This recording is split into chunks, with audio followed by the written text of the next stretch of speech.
Okay, it's reading, reading, reading, reading.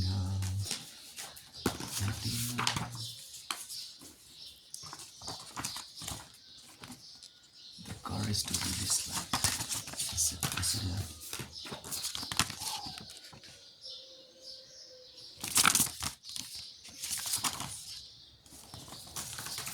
Okay, okay, okay.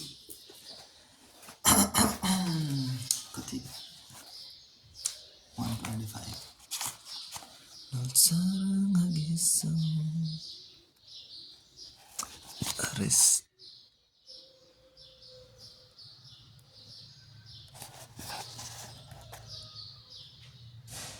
Kasarya.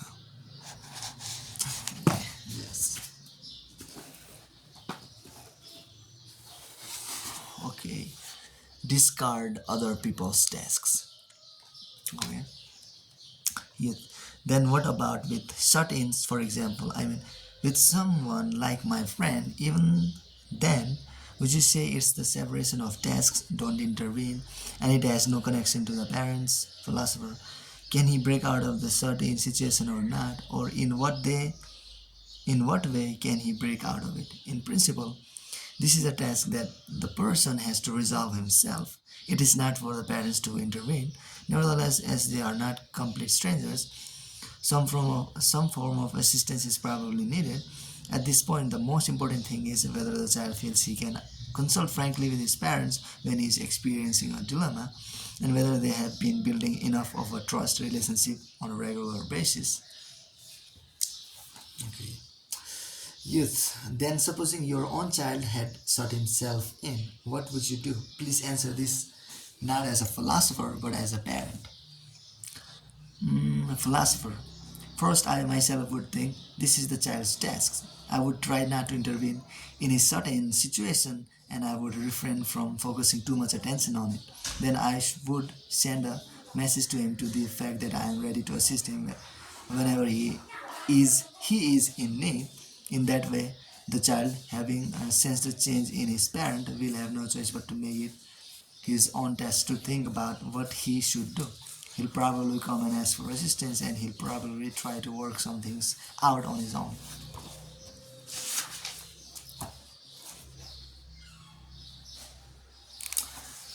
Youth, could you really manage to be so cut and dried if it were your own child who'd become a sudden philosopher?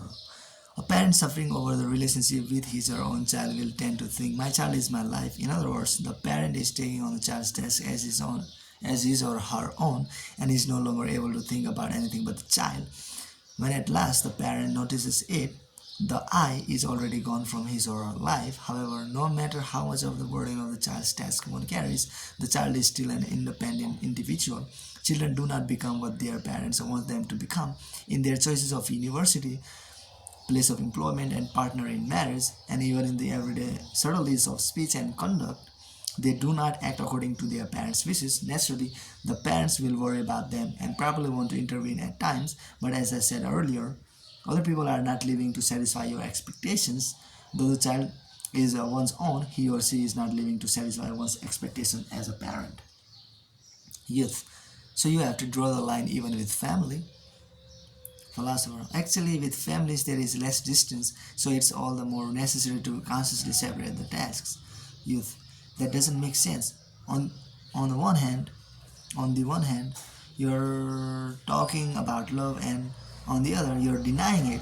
If you draw the line between yourself and other people that way, you won't be able to believe in anyone anymore. Philosopher, look, the act of believing is also the separation of tasks. You believe in your partner, that is your task. But how that person acts with regard to expectation and trust is other people's task. When you push your wishes without having drawn that line, before you know it, you're engaging in stalker-like intervention. Supposing your partner did not act you had wished, would you still be able to believe in that person? Would you still be able to love that person? The task of love that Adler speaks of is comprised of such questions. Yes, that's difficult. That's very difficult. Philosopher. Of course, it is, but think about it this way.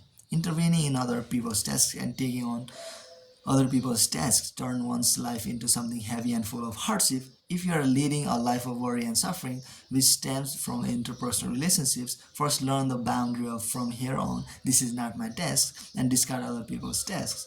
That is the first step towards lightening the load and making life simpler. How to rid yourself of interpersonal relationship problems.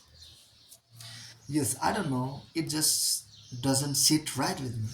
Philosopher.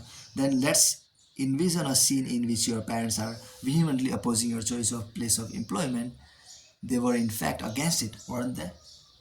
Yes, they were. I wouldn't go so far as saying they were vehemently opposed, but they did make various snide remarks.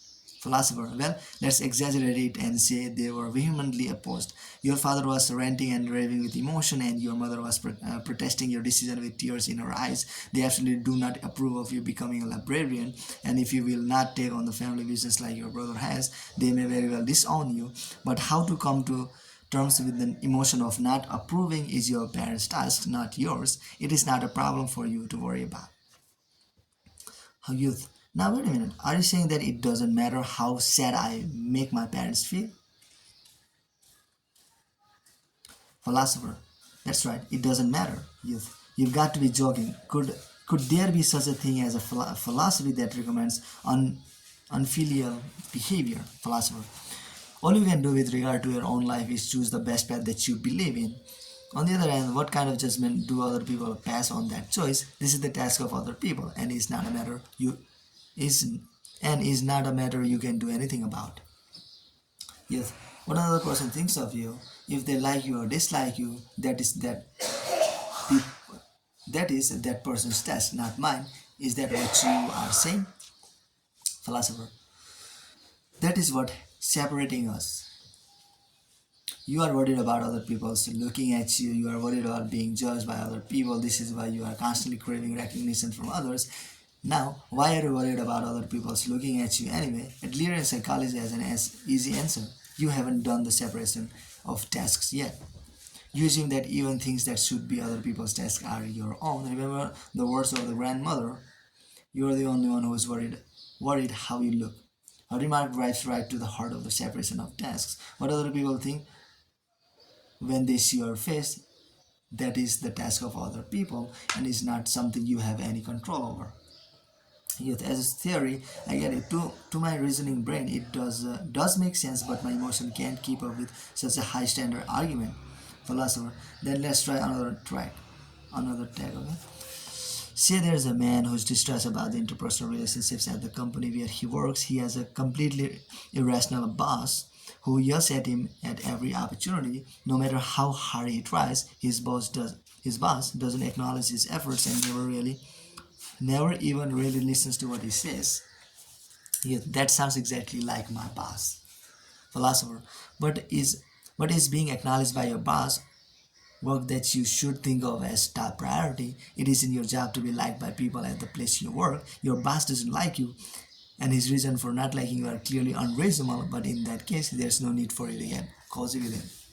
Youth. That sounds right, but the person is my boss, right? I won't get any work done if I'm shunned by my direct superior. Philosopher. That is Adler's life lie again. I can't do my work because I've been shunned by my boss. It's the boss' fault that my work isn't going well. The person who says such thing is bringing up the existence of the boss as an excuse for the work that doesn't go well, much like the female student with the fear of blushing. It's actually that you need the existence of an awful boss, because then you can say, if only I didn't have this boss, I could get more work done. Youth. No, you don't know your any relationship with my boss. I wish you would stop making arbitrary guesses.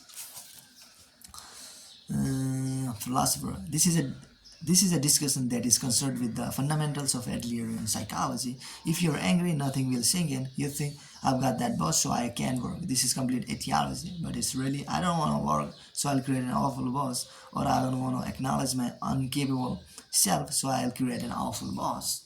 That would be the teleology way of looking at it. Youth. That's probably how I'd be framed in your stock teleology approach, but in my case, it's different. Philosopher. Then supposing you had done the separation of tasks, how would things be? In other words, no matter how much your boss tries to vent his unreasonable anger at you, that is not your task. The unreasonable emotions are tasks for your boss to deal with it himself. There is no need to cozy up to him or to yield to him to the point of bowing down. You should think what I should do is face my own task in my own life without lying. Yes, but that's plus we are all suffering in interpersonal relationships. It might be the relationship with one's parents or one's elder brother, and it might be the interpersonal relationships at one's workplace. Now, last time you were saying that you wanted some specific steps. This is what I suppose.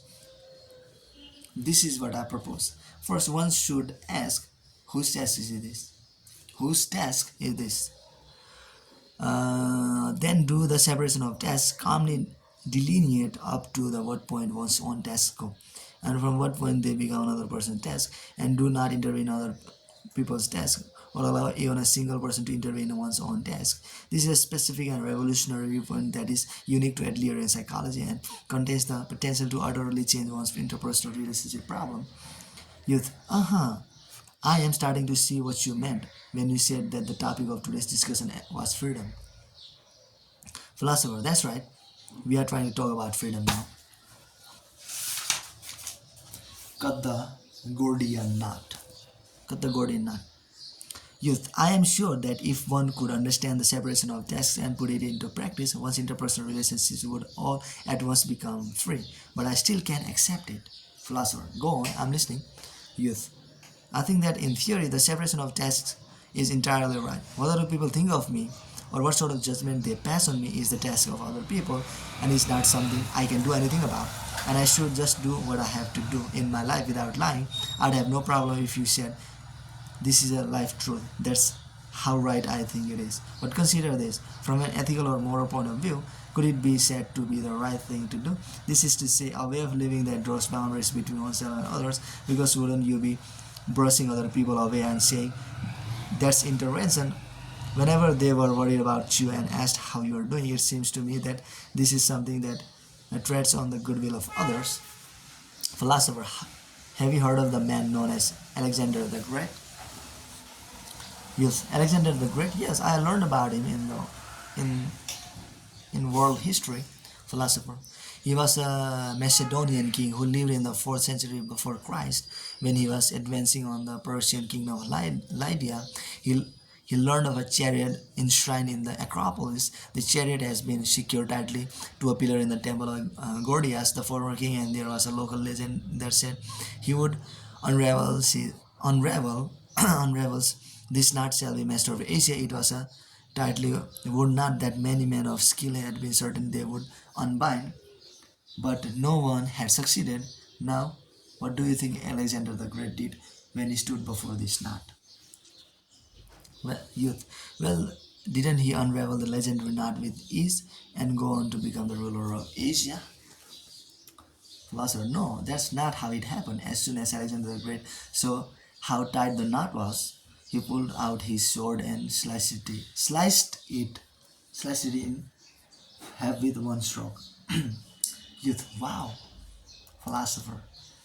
Then it is said that he declared destiny is not something brought about by legend, but by clearing away with one's own sword. He had no use for the power of legend and would force his destiny with his sword. As you know, he then proceeded to become the great conqueror of all the territories of what is now the Middle East and Western Asia.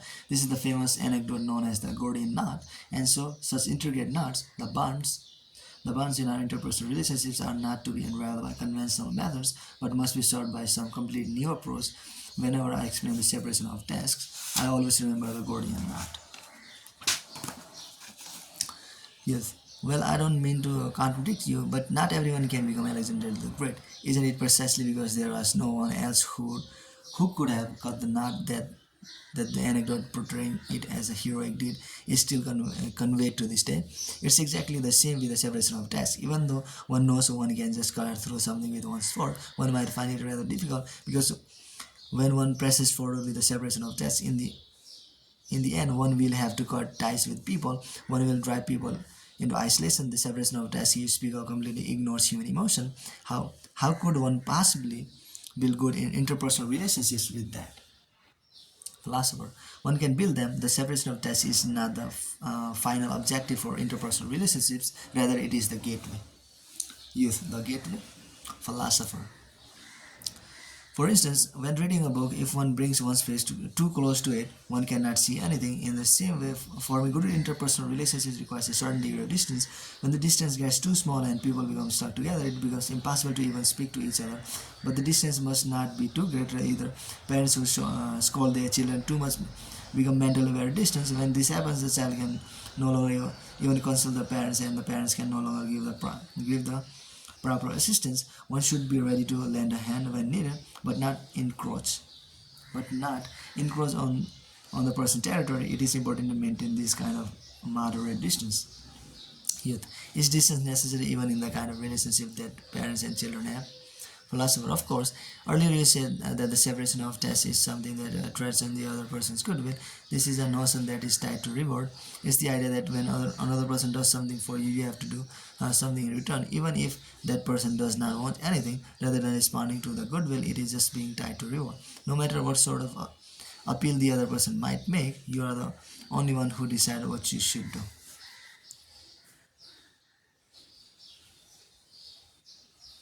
Youth. Reward is at the root of what I am calling ties. Philosopher. Yes, when reward is at the base of an interpersonal relationship, there's a feeling that wells up in one that says, I gave this much, so you should give me that much back. This is a notion that is quite different from separation of tasks. Of course, we must not seek reward and we must not be tied to it. Youth. Philosopher. However, there are certainly situations in which it would be easier to intervene in the tasks of another person without doing any separation of tasks. For instance, in a child raising situation, when a child is having a hard time tying his shoes, for the busy mother it is certainly faster to tie them than to wait for him to do it himself, but that is an intervention and it is taking a child's task away from him. But as a result of repeating that intervention, the child will cease to learn anything and will lose the courage to face his life tasks. As Adler says, children who have not been taught to confront challenges will try to avoid all challenges. Yes, but that is such a dry way of thinking.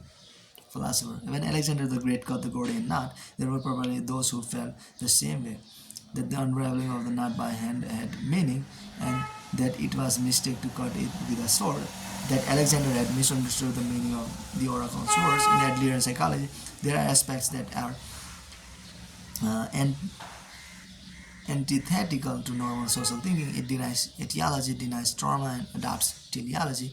It treats people's problems as interpersonal relationship problems, and the not seeking of recognition and the separation of tasks too are probably antithetical, antithetical, antithetical to normal social thinking. Yes, it's impossible.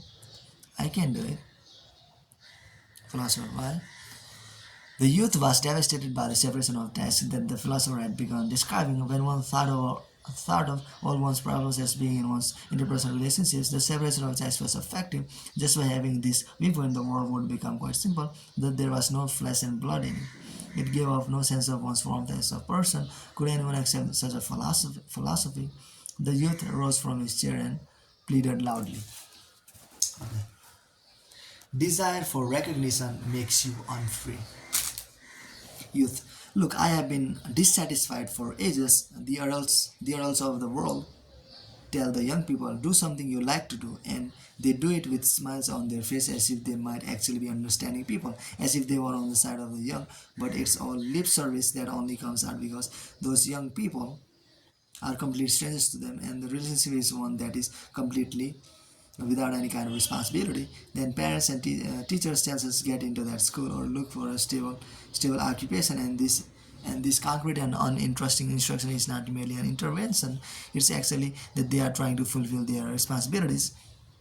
It's precisely because we are closely connected to them and they are seriously concerned about our future that they can say irresponsible things like do something you like.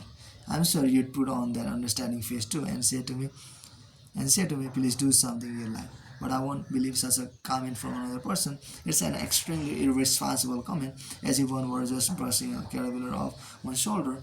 And if the world cursed that caterpillar, you would say, it's not my task, and walk away nonchalantly. What separation of tasks you Monster. Philosopher. Oh goodness, you're getting all bent out of shape. So what are you saying in other words is that you want someone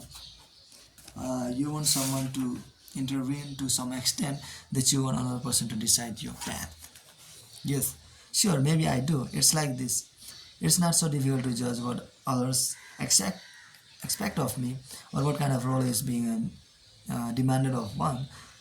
Living as one likes, on the other hand, is extremely difficult. What does one want? What does one want to become? And what kind of life does one want to lead? One doesn't always get such a concrete idea of things. It would be a great mistake to think that everyone has clear-cut dreams and objectives. Don't you know that? Also, maybe it's easier to live in such a way to satisfy other people's expectations because one is entrusting one's own life to them. For example, one runs along the tracks that one's parents have laid out. Even if there are a lot of things one might object to, one will not lose one's way as long as one stays on those rails. But if one is deciding one's path oneself, it's only natural that one will get lost at times. One comes up against the wall of how one should live. Youth. That is what I'm looking for, recognition from others. For you were talking about God earlier, and if we were still living in an era when God was something people believed in, I suppose that God is watching might serve as a criterion for self-discipline.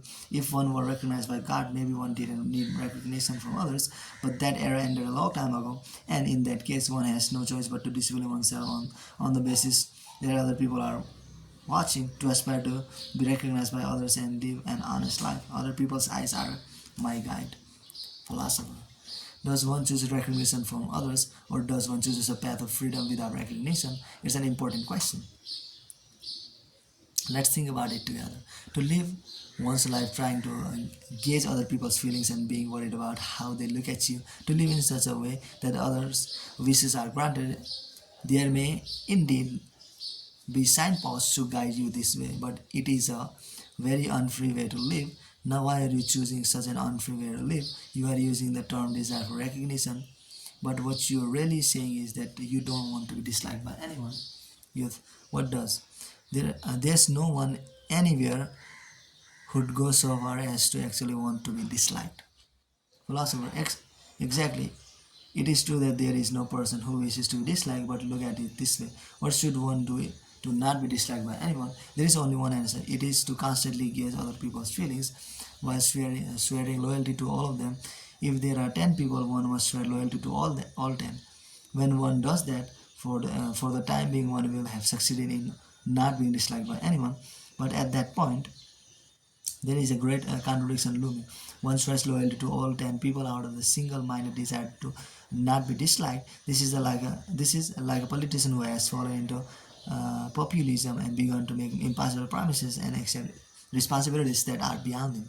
Naturally, his lies will come to light before long. Before long, he will lose people's trust and turn his own life into one of a greater suffering. And of course, the stress of continual lying has all kinds of consequences. Please grasp this point. If one is living in such a way as to satisfy other people's expectations, and one is entrusting one's own life to others, that is a way of living in which one is lying to oneself and continuing that lying to include and continuing that lying to include the people around one. Yet, so one should be egocentric and live however one pleases. Philosopher. Separating one's tasks is not an egocentric thing. Intervening in other people's tasks is essential and egocentric way of thinking. However, parents force their children to study, they meddle in their life and marriage choices. That is nothing other than an egocentric way of thinking. Youth. So the child can just ignore his parents' intentions and live however he pleases. Philosopher. There is no reason of any sort that one should not live one's life as one pleases. Youth, haha, not only you are a nihilist, you are an anarchist and a hedonist to boot. I'm past being astonished and now I'm going to start laughing any moment. Philosopher, an adult who has chosen an unfree way to live on seeing a young person living freely here and now in this moment criticizes the youth as being hedonistic. Of course, this is a life lie that comes out so that the adult can accept his own unfree life. An adult who has chosen real freedom himself will not make much more comments and will instead cheer on the will to be free. Youth, all right. So what you are, all right. So what you are maintaining is that freedom is the issue. Let's get to the main point. You've been using the word freedom a lot, but what does freedom mean to you anyway? How can we be free? What is what real freedom is? What real freedom is? Philosopher, earlier you acknowledged that you do not want to be disliked by anyone and said there's no one anywhere who'd go so far as to actually want to be disliked. Youth, right. Philosopher, well, I'm on the same way. I have no desire to be disliked by other people. I would say that no one would go so far as to actually want to be disliked is a sharp insight. Youth, it's a universal desire. Philosopher, even so, regardless of our efforts, there are people who dislike me and people who dislike you. This too is a fact. When you are disliked or feel that you are being disliked by someone, what state of mind does it put you in? Yes, very distressed. To put it simply, I wonder why I've come to be disliked and what I did or said that might have been offensive. I think I should have interacted with the person in a different way, and I just brood and brood over it, and I'm ridden with guilt. Philosopher, not wanting to be disliked by other people to human beings, this is an entirely natural desire and an impulse. Can the giant of modern philosophy call the desire inclination? Youth, inclination? Philosopher, yes, it is one's instinctive desire, one's impulsive desire. Now, if one were to say that living like a stone tumbling downhill and allowing such inclination or desire or impulses to take one wherever they will is freedom, one would be incorrect. To live in such a way is only to be a slave to one's desires and impulses. Real freedom is an attitude akin to pushing off one's tumbling self from below. Youth, pushing oneself up from below. Philosopher, a stone is powerless. Once it has begun to roll downhill, it will continue to roll until released from the natural laws of gravity and inertia.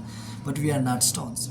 We are beings who are capable of resisting inclination. We can stop our tumbling selves and climb uphill. The desire for recognition is probably a natural desire. So are you going to keep rolling downhill in order to receive recognition from others? Are you going to wear yourself down like a rolling stone until everything is smooth away? When all that is left is a little round ball, would that be the real I? It cannot be. Youth, are you saying that resisting one's instincts and impulses is freedom? Youth, philosopher, as I have stated repeatedly in Adrian philosophy, we think that all problems are interpersonal relationship problems. In other words, we seek release from interpersonal relationship. We seek to be free from interpersonal relationship. However, it is absolutely impossible to live all alone in the universe. In light of what we have discussed until now, the conclusion we reach regarding what is freedom should be clear. Youth, what is it? Philosopher, in short, that freedom is being disliked by other people. Freedom is being disliked by other people. Youth, what was that? Philosopher, it's that you are disliked by someone. It is proof that you are exercising your freedom and living in freedom, and a sign that you are living in accordance with your own principles. Youth, but what? But, philosopher, it is certainly distressful to be disliked. If possible, one would like to live without being disliked by anyone. One wants to satisfy one's desire for recognition, but conducting oneself in such a way as to not be disliked by anyone is an extremely unfree way of living and is also impossible. There is a cost incurred when one wants to exercise one's freedom, and the cost of freedom in interpersonal relationships is that one is disliked by other people. Youth, no, that's totally wrong. There is no way that could be called freedom. That's a diabolical way of thinking to coax one into evil doing. Youth, sorry, philosopher, you've probably been thinking of freedom as a release from organizations that bring away from your home or school, your company or your nation is freedom. However, if you were to break away from your organization, for instance, you would not be able to gain real freedom unless one is unconcerned by other people's judgments, has no fear of being disliked by other people, and pays the cost that one might never be recognized. One will never be able to follow through in one's way of living. That is to say, one will not be able to be free. Youth, be disliked by other people. Is that what you are saying, philosopher? What I am saying is, don't be afraid of being disliked, youth. But that's philosopher. I'm not telling you to go so far as to live in such a way that you will be disliked, and I'm not saying engage in wrongdoing. Please do not misunderstand that, youth. No, then let's change the question. Can people actually endure the weight of freedom? Are people that strong? Do not care even if one is disliked by one's own parents. Can one become so self-righteously defiled? Philosopher. One either prepares to be self-righteous nor becomes defiant, or just separate.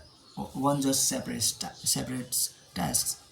There may be a person who does not think well of you, but that is not your task. And again, thinking things like he should like me or I've done all this, so it's strange that he doesn't like me. Is the reward-oriented way of thinking of having intervened in another person's tasks. One moves one moves forward without fearing the possibilities of being disliked. One does not live as if one were rolling downhill, but instead climbs the slope that lies ahead. That is freedom for a human being. Suppose that I had two choices in front of me, a life in which all people like me and a life in which there are people who dislike me, and I was told to choose one. I would choose the latter without a second thought. Before being concerned with what others think of me, I want to follow through with my own being. That is to say, I want to live in freedom. Youth, are you free now? Philosopher, yes, I am free. Youth, you do not want to be disliked, but you don't mind if you are. Philosopher, yes, that's right. Not wanting to dislike is probably my task. But whether or not so and so dislikes me is the other person's task. Even if there is a person who doesn't think well of me, I can intervene in that. To borrow from the proverb I mentioned earlier, naturally, one would make the effort to lead a horse to water, but whether he drinks or not is that person's task. That person's task. Yes, that's some conclusion. That's some conclusion.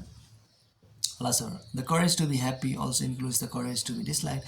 When you have gained that courage, your interpersonal relationship will all at once change into things of lightness. Okay, lightness. कितना बच गया?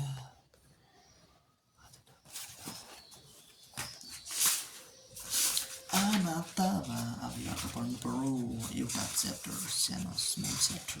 Okay, sorry. You hold the cards to interpersonal relationships. Youth. Well, I never would have imagined I'd visit a philosopher's place to hear about being disliked. Philosopher, I am well aware that this is not an easy thing to swallow. It probably takes some time to chew over and digest. If we go any further with this today, I think you won't be able to keep it in your head. So I would like to talk to you about some more thing, a personal matter that relates to the separation of tasks, and then finish up for today. Youth, all right, philosopher. This one too is about relationships with parents. My relationship with my father had always been a rocky one. Even when I was a child, my mother died when I was in my 20s, without us ever engaging in anything like real conversation together. And after that, my relationship with my father became increasingly strained. That is until I encountered Adler's psychology and grasped Adler's ideas. Youth, why did you have a bad relationship with your father? Uh, Philosopher. What I have in my memory is an image from a time when he hit me. I have no recollection of what I might have done to bring it on. I only remember hiding under a desk in an attempt. To escape him. When he dragged me out and hit me hard, and not just once but many times, youth, that fear became a trauma. Philosopher, I think that until I encountered Adler and psychology, I understood it in that kind of way, because my father was a moody, taciturn person. But to think to myself, he hit me that time, and hit me that time. He hit me that time, and that is why our relationship went bad. Is a Freudian etiology way of thinking. The Adler's teleology position completely rejects that cause and effect interpretation. That is to say, I brought out the memory of being hit because I don't want my relationship with my father to get better. Youth. So first you had the goal of not wanting your relationship with your father to get better and not wanting to repair things between you. Philosopher, that's right. For me, it was more convenient to not repair my relationship with my father. I could use having a father like that as an excuse for why my own life wasn't going well, that for me was a virtue, and there was also the aspects of taking revenge on a feudal father. Youth. That is exactly what I wanted to ask about. Even if the causes and effect were reversed, that is to say, in your case, you were able to analyze yourself and say it isn't because he hit me that I have a bad relationship with my father, but that I brought out the memory of being hit because I don't want my relationship with my father to get better. Even then, how does it actually change things? It doesn't change the fact that you were hit in childhood, right? Philosopher. One can think from the viewpoint that it is an interpersonal relationship card. As long as I use etiology to think it is because he hit me that I have a bad relationship with my father, it would be as a matter that was impossible for me to do anything about. But if I can think I brought out the memory of being hit because I don't want my relationship with my father to get better, then I will be holding the cards to repair relations. Because if I can just change the goal that fixes everything. Youth. Does that really fix things? Philosopher, of course. Youth, I wonder if you really feel so free from the bottom of your heart. I can understand it in theory, but the feeling just doesn't sit right with me. Philosopher, then it's the separation of tasks. It's true that my father and I had a complicated relationship. He was a stubborn person, and I could never imagine his feelings being able to change easily. Moreover, there was a strong possibility that he had even forgotten ever raising his hands against me. However, at the time of making my resolution to repair relations, it did not matter to me what sort of lifestyle my father had, or what he thought of me, or that kind of attitude he might adopt in response to my approach. Such things didn't matter at all. Even if there were no intention to repair relations on his side, I would not mind in the least. The issue was whether or not I would resolve to do it, and I was always holding the interpersonal relationship cards. Youth, you're always holding the interpersonal relationship cards. Philosopher, yes. Many people think that the interpersonal relationships cards are held by the other person. That is why they wonder how does that person feel about me, and end up living in such a way as to satisfy the wishes of other people. But if they can grasp the separation of tasks, they will notice that they are holding all the cards. That is a new way of thinking. This is a new way of thinking. Youth. So due to your changing, did your father change too? Philosopher, I did not change in order to change my father. That is an erroneous notion of trying to manipulate another person. Even if I change, it is only I who changes. I do not know what will happen to the other person as a result, and that is not an aspect I can take part in. This too is the separation of tasks. Of course, there are times when, in tandem with my change, no due to my change, the other person changes too. In my cases, that person will have no choice but to change, but that is not the goal, and it is certainly possible that the other person will not change. In my case, changing one's own speech and conduct as a way of manipulating other person is clearly a mistaken way of thinking. Yet one must not manipulate other people, and manipulating cannot be done. Philosopher, when we speak of interpersonal relationship, it always seems to be two-person relationship and one's relationship to a large group that come to mind. But first, it is oneself. When one is tied to the desire for recognition, the interpersonal relationship cards will always stay in the hands of other people. Does one entrust the cards of life to another person or hold on to them oneself? Please take your time and sort through these ideas again in your own home about the separation of tasks and about freedom. I will be wanting for you there. I will wanting. I will waiting for you here next time. Youth. All right. I will give it some thought on my own. Philosopher, well then, youth, please, there is just one more thing I want to ask you. Philosopher, what is it? Youth, in the end, were you able to repair your relationship with your father? Philosopher, yes, of course, I think so. My father fell ill, and in the last few years of his life, it was necessary for me and my family to take care of him. Then one day, when I was taking care of him, as usual, my father said, "Thank you." I had not known my father possessed such a word in his vocabulary, and I was astonished and felt grateful for all the days that had passed. Through the long years of my caregiving life, I had tried to do whatever I could. That is to say, I had done my best to lead my father to water, and in the end, he drank. I think he did. Youth, well, thank you very much. I will come again at the same time. Philosopher, I had a good time. Thank you too.